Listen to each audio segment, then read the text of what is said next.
Got me reminiscing back to when days were great. Got me wishing it was 1988. Got me reminiscing back to when times were great. Got me wishing it was 1988. Hello, Lime Nation, and happy Halloween.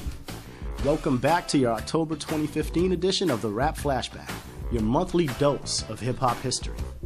While Major League Baseball enthusiasts will point to October as playoff time, the month is, of course, best known for pumpkins, candy, face paint, and costume. This month, on the Flashback, we promise to swing for the fences as we pay homage to rap's October past in our album releases section, where we'll highlight two notable gangster rap albums. You know, because it's Halloween and gangster rap is all scary and whatnot.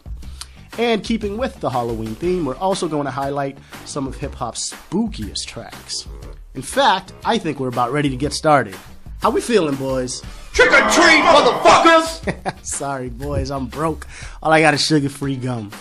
Scholar, you suck! Come on, man. Ice Cube released his classic solo LP, Death Certificate, on October 29, 1991. This album is one of Cube's most successful. It debuted at number 2 on the Billboard charts and was certified platinum 2 months after its release.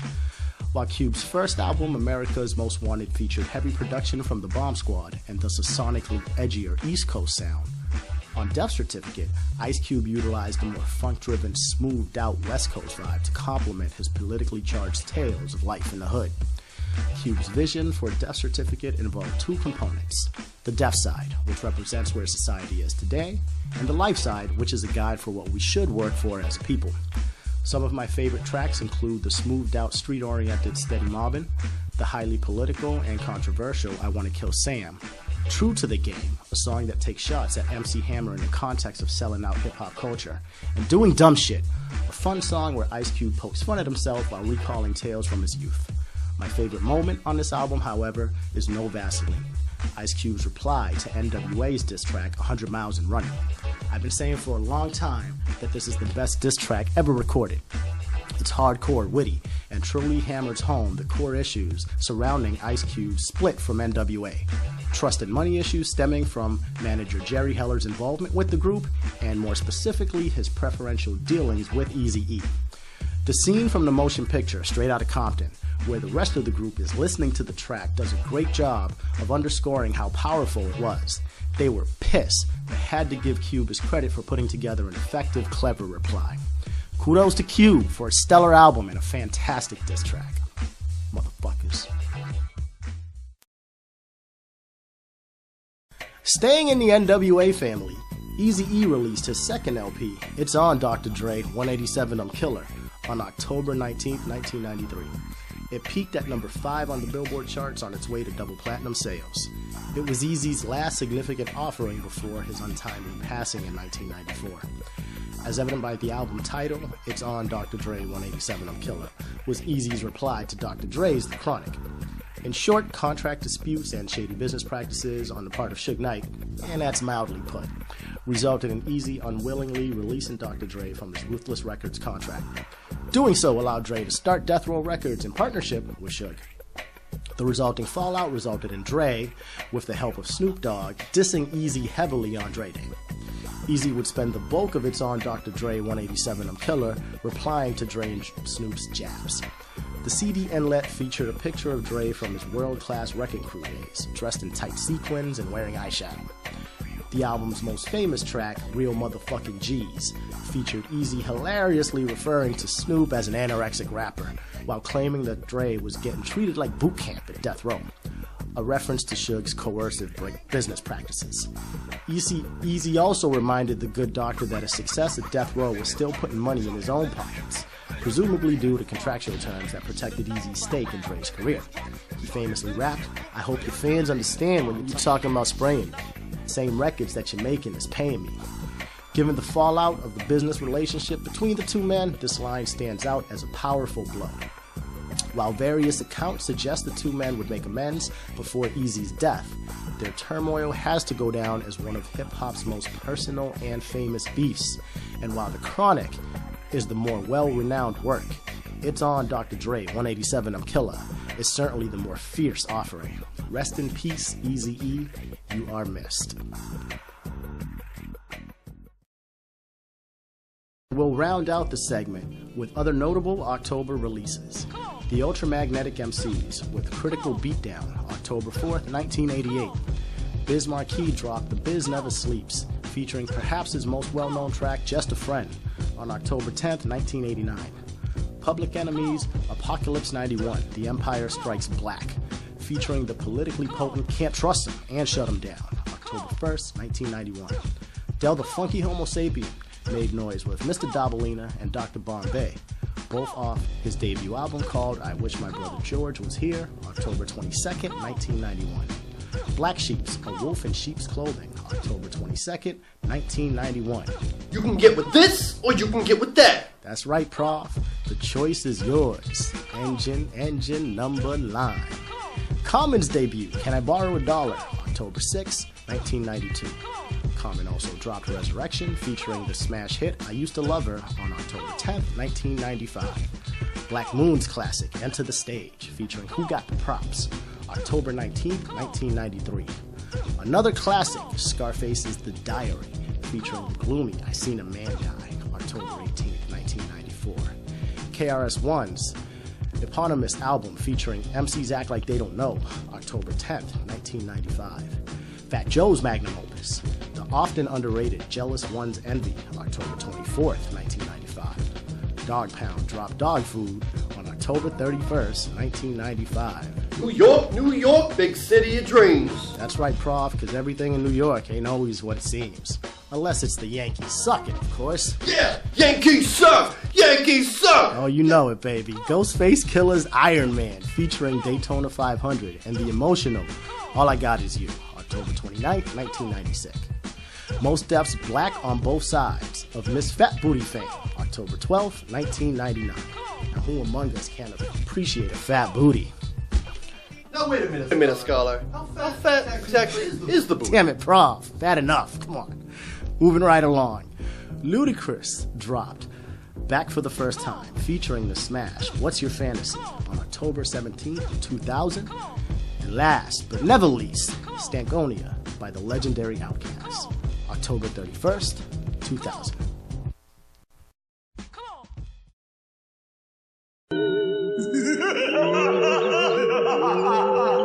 Welcome back, viewers, and trick or treat. For this segment, we're going to highlight a couple of old school tracks that capture the spirit of that grand last day of October, Halloween, or November Eve as I call it. First and foremost, it's worth noting that there's an entire subgenre of rap that's built entirely on dark, violent, horror-influenced content. It's called horrorcore, and though it's never really been my thing, it certainly works on Halloween. Also worth noting is a track from the 80s group The Fat Boys entitled Are You Ready for Freddy?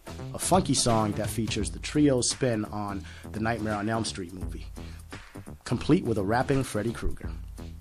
My favorite, however, is another track inspired by the same film called A Nightmare on My Street by DJ Jazzy Jeff and the Fresh Prince. The third single from the duo's second release, He's the DJ, I'm the Rapper. A Nightmare on My Street takes its beat from the movie's theme music. Will Smith's storytelling prowess is in full effect as he tells a vivid tale of watching the Elm Street movie with his buddies, DJ Jazzy Jeff and Reddy Roxbury and three girls on a triple date, after which he presumably falls asleep and the nightmare begins. Will encounters everyone's favorite burn victim, whom he simply calls Fred, and at first convinces himself that it's all just a dream. He then freaks out when Fred slashes his shirt and it actually hurts him. Will hilariously tries to use his gift of gab to get away from Freddy before panicking altogether and struggling to get away. Freddy Krueger appears rapping on the track and famously ends his attempt to recruit Will's services with the line,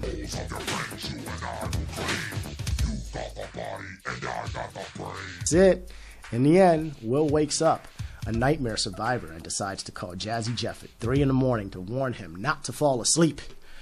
Jeff reacts as anyone would, annoyed, rushing Will off the phone.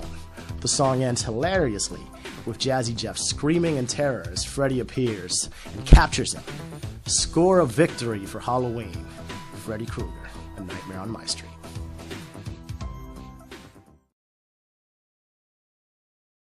Perhaps the Geto Boys' most famous track is one that's perfect for Halloween.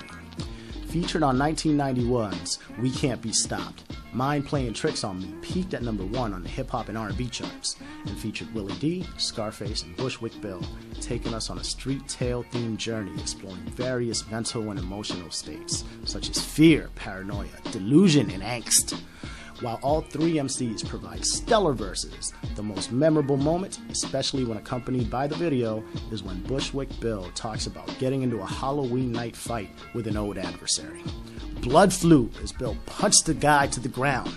But then he came to his senses and he realized there was no other man, and he was in fact punching the pavement. The blood that was flying was of his own fist. How's that for some harrowing Halloween hip-hop? Let's take a look. The more I swung, the more blood flew. Then he disappeared, and my boys disappeared too. Then I felt just like a fiend. It wasn't even close to Halloween.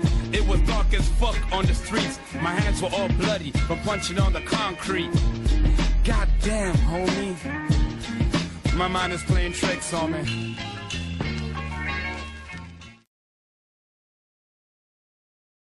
As always, we'll conclude by wishing a hip-hop happy birthday to Rap's October babies.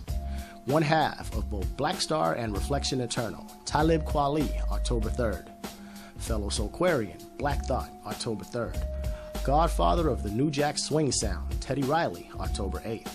A member of the Outlaws, Yaki Gaddafi, October 9th. A legendary rapper whose rhymes are far from paper thin, MC Light, October 11th. Producer, Polo the Dawn, October 15th. Wyclef Jean, October 17th, and fellow Fuji, Praz, October 19th. Marshall Mathers, aka Slim Shady, aka International Superstar, Eminem, October 17th. The Dogfather, Snoop D-O-double-G, October 20th. Super producer for Dilated Peoples, Mobb Deep, and many others, The Alchemist, October 25th.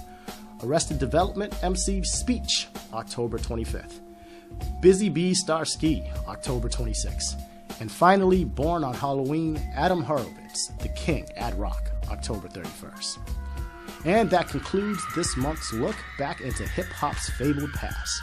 Be sure to catch up on previous episodes of the Rap Flashback at the YouTube link below. And check us out on all things fresh hip-hop, poetry, sports, and then some at jplineproductions.com. While you're there, do your ears a favor and check out our musical catalog or feed your head by listening to episodes of The Oddball Show, our collaborative podcast with the good folks at Oddball Magazine. With a zany panel featuring myself, Prof, and Oddball's Jason Wright and Chad Parenteau, along with special guests from the poetry and underground hip-hop scene, you're sure to be entertained. Thanks again for viewing Lime Nation, and remember, at JP Line Productions, we resurrect the old school. See you all next month. Keep liming, and once again, happy Halloween.